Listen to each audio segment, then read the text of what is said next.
waterway across the marsh is Brunswick, Georgia.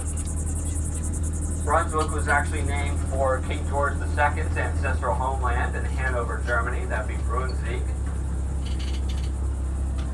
On your right is our stop for today. This is one of the first cottages that was built by the club members. This is Moss Cottage. I'm going to pull up a little bit further on the side. Please try to get out on the right side of the vehicle. That's the side you got in on. If you have to get out on the left, notice, of course, this is a working roadway, so please look for traffic before you get off the trolley. If you get off on the left, again, my apologies for the sticky brakes. If you get off on the left, please do not jump over the connection points between the trolleys. Walk all the way around. You are free to disembark now. Please leave food and beverage on the trolley, but you can take phones and cameras with you. You can get off right now.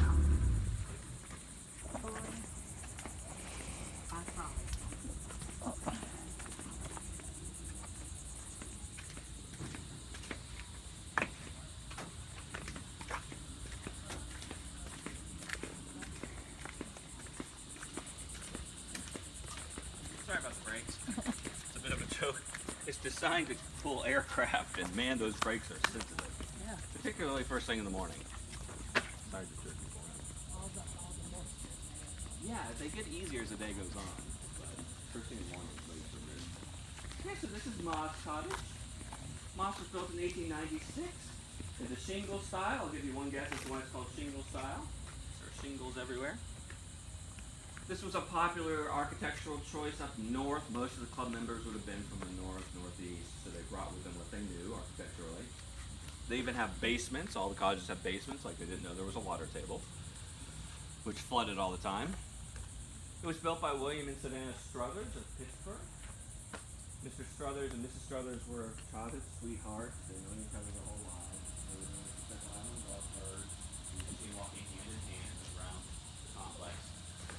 Mr. Struthers even put the date of construction up there in the dormer and seashells to commemorate the cottage. So. They had a daughter named Jean. They like to be outdoors, so we're going to go into this house. Nobody brought water with them. We paid attention. She's got water in her hand. Bop, bop, bop. Can I put it in my bag? Yeah, just put it in your bag. Make sure it's tight. We're going to go inside. When we do, remember this is a museum environment. Please don't touch or lean up against anything. I'm down.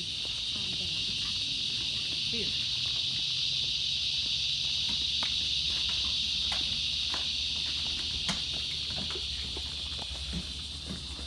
Can't take water with it. And we have air conditioning. Brothers is, so that's a nice advantage. Come on in.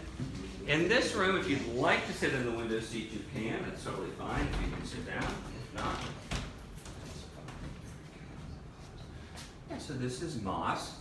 Moss Cottage is very interesting for several reasons. First of all, it's one of the first cottages that the members built. Second of all, it espouses the ideals that the club was seeking. Splendid isolation with severe simplicity was our motto. So this house is relatively simple by millionaires' designs of the Victorian era, particularly compared to places like Newport. The Strutherses loved to spend time here as a family. They would come early and leave late. The first season was 1888, the last season was 1942. The club season was January through March. It was a winter retreat. They would come early though, probably around Christmas time, spend Christmas here, and then stay late, probably until about April or so. There were several wealthy people that were members of the Jekyll Island Club, of course. They say that roughly 1/6 of the world's wealth was represented by the club. Vanderbilt, Pulitzer, Rockefeller, Astor, Gould, Macy, all those people would have been members of the club. So in this room, we can see that the Strutherses loved the outdoors.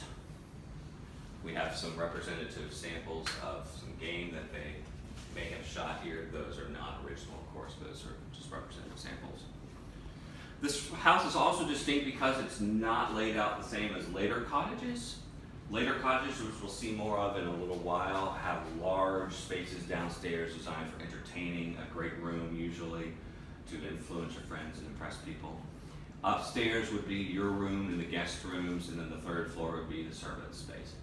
But Moss Cottage is designed around the Struthers' family. They were just 3 people, they like to spend time together, so it's cozy, it's not very large in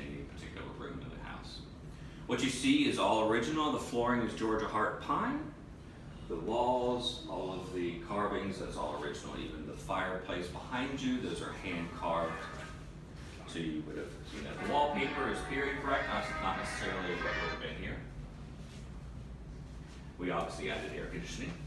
So we're going to head into this room. This is Mr. Struthers' study.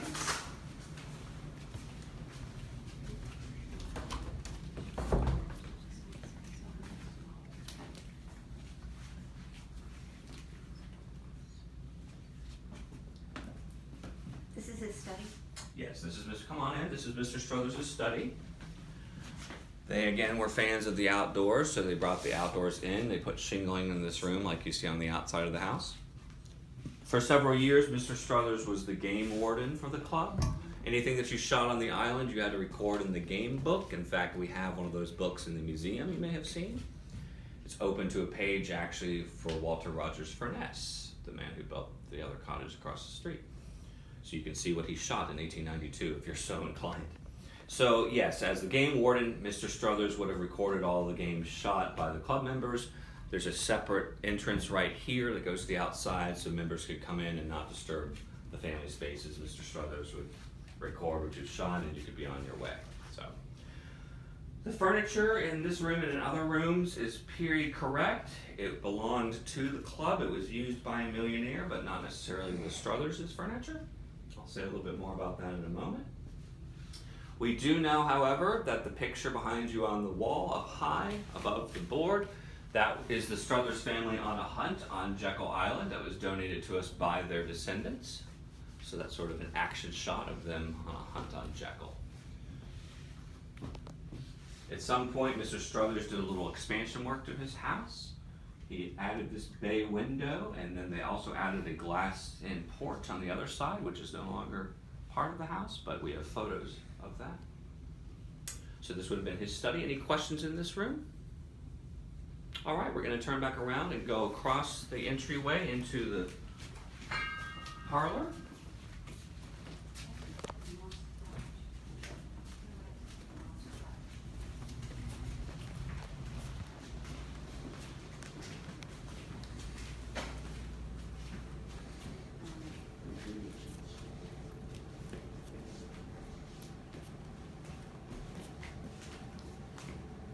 If this house belongs to the Struthers, why is it called Moss Cottage?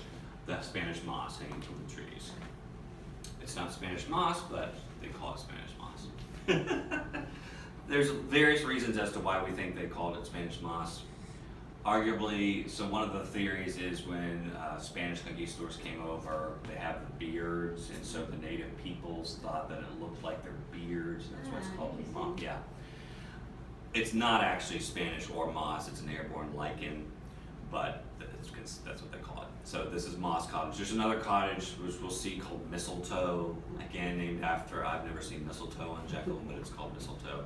Some of them are named, some of them are named by the families, some of them are just referred to by the family names. If it's named after a person, I don't think that the family would call it, this is Smith Cottage.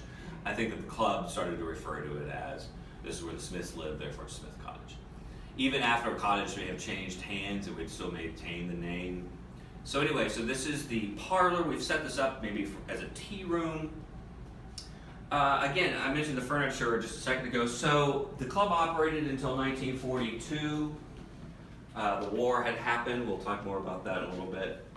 The club did not come back after the war for various reasons. So in 1947, the state bought Jekyll and made it into a state park. As I mentioned when we were driving past where Pulitzer Cottage would have been, the state was focused on developing the beach side of the island with motor courts and beaches and all that. They were not focused on this side of the island. Historic preservation was not a priority in the 1940s and 50s.